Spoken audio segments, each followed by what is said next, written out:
David Held's Models of Democracy, first published in 1987, remains a foundational text in political theory, providing a systematic and comparative examination of the conceptual underpinnings, historical development, and practical dimensions of democratic governance.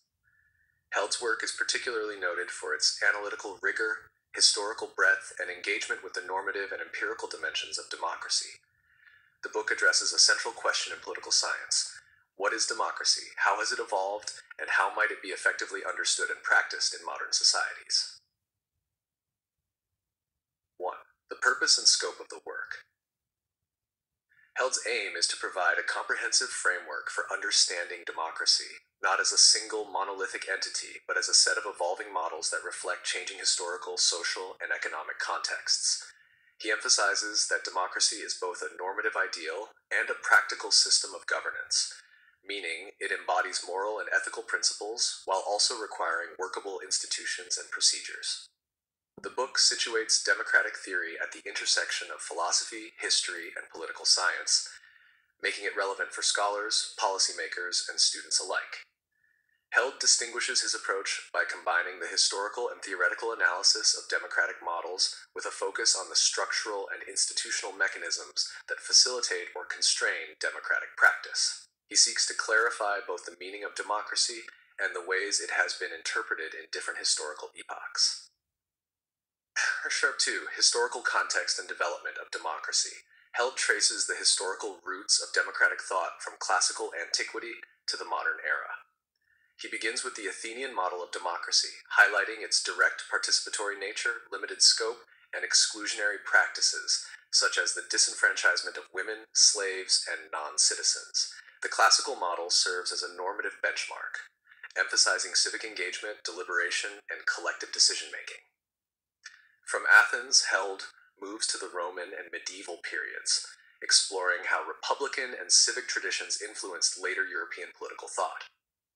The Renaissance and Enlightenment eras, with figures like Locke, Montesquieu, Rousseau, and Kant, contributed significantly to the conceptualization of representative democracy, individual rights, and the rule of law. Held highlights the emergence of liberal democratic thought during this period, where democracy becomes linked not only to citizen participation, but also to constitutionalism, separation of powers, and protection of individual liberties. 3. Typology of democratic models. A major contribution of Models of Democracy is Held's classification of democratic theories into distinct models, each with specific assumptions about political authority, participation, and legitimacy. Held identifies several key models, including A. Classical or direct democracy. This model emphasizes active citizen participation and the centrality of public deliberation. While historically limited in scope, classical democracy serves as an ideal type, illustrating the virtues of civic engagement and political responsibility. The model values the collective decision-making process over the protection of individual liberties and formal institutions. Chart B, liberal or representative democracy. Emerging from the Enlightenment and institutionalized in modern nation-states, liberal democracy prioritizes individual rights, rule of law, and representative institutions. In this model, citizens exercise power primarily through elections and delegation to representatives. Held highlights both its strengths, such as stability and protection of individual freedoms, and its weaknesses, including limited participation and potential alienation of citizens from decision-making processes. C. Pluralist democracy. Pluralist models focus on the dispersal of power among competing groups and interests. They view democracy as a mechanism for negotiating conflicts and mediating societal differences. Political power is decentralized, and decision-making is influenced by interest groups, professional associations, and civil society organizations. While promoting inclusivity, Held notes that pluralism can favor organized, resource-rich groups, potentially marginalizing less powerful constituencies. D. Participatory democracy. Participatory models emphasize broad, active involvement of citizens in decision-making beyond periodic elections. Held argues that participatory democracy strengthens civic competence, fosters political equality, and enhances legitimacy. This model is particularly influential in local governance, cooperatives, and grassroots movements, though it faces practical challenges in large, complex societies. E. Deliberative democracy. Deliberative democracy centers on reasoned debate, consensus building, and informed decision-making. Held identifies deliberation as the core mechanism for legitimizing political outcomes, ensuring that policies are not only majoritarian but also rationally justified. The model emphasizes dialogue, transparency, and responsiveness to public reasoning.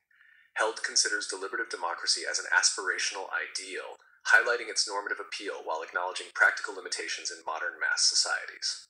Core themes and analytical insights. Held's work goes beyond typology, exploring deeper theoretical and normative questions. Legitimacy and authority. Held interrogates the sources of democratic legitimacy, noting the tension between consent-based legitimacy and institutionalized authority.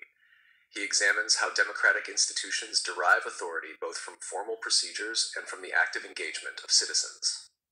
Participation versus representation. A recurring theme is the balance between citizen participation and the practical necessity of representative mechanisms. Held critically examines the participation deficit in liberal democracies, raising concerns about political apathy, elite domination, and the potential for democratic erosion.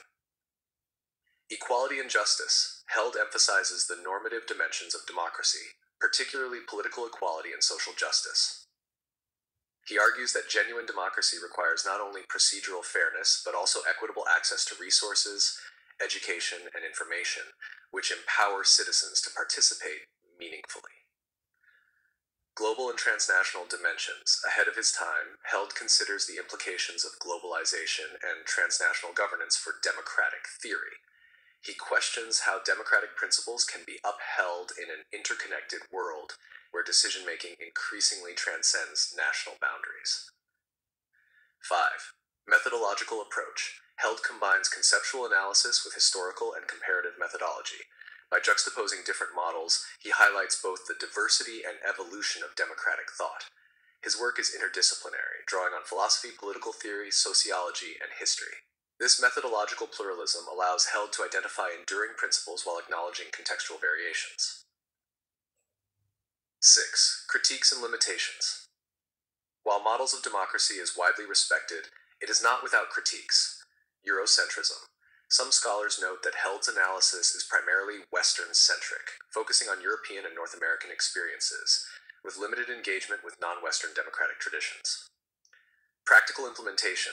Critics argue that the book's typologies are more normative and theoretical than empirically operationalizable, providing limited guidance on practical institutional design. Complexity of modern societies. Some contend that Held underestimates the challenges of applying participatory and deliberative ideals in highly complex, pluralistic, and globalized societies. Impact and legacy. Held's models of democracy has profoundly influenced both academic scholarship and practical debates on democratic governance. Its typological approach remains a standard reference in political science curricula, and its integration of normative, historical, and empirical perspectives has shaped subsequent research on democracy, civil society, and global governance.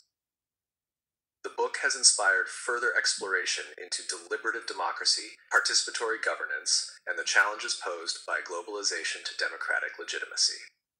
In addition, Held's later work on cosmopolitan democracy and global governance can be seen as an extension of the ideas developed in models of democracy, reflecting his enduring concern with the adaptability of democratic principles to changing political realities. Relevance today. Despite being written in 1987, Models of Democracy continues to be relevant in contemporary debates. The rise of populist movements and declining voter turnout in established democracies underscores the tension between participation and representation discussed by Held. The challenges of global governance, supranational institutions, and transnational social movements resonate with Held's early reflections on democracy beyond the nation-state. Digital technologies and social media have transformed participation and deliberation, amplifying both opportunities and risks, a context that resonates with Held's concerns about the quality of civic engagement. Conclusion. David Held's Models of Democracy offers a rich, multidimensional framework for understanding democracy as both a normative ideal and a practical system of governance. By distinguishing between classical, liberal, pluralist, participatory, and deliberative models, Held provides a lens to analyze the strengths, weaknesses, and historical evolution of democratic institutions. The work emphasizes the centrality of participation, deliberation, and legitimacy, while addressing enduring questions of equality, justice, and institutional design.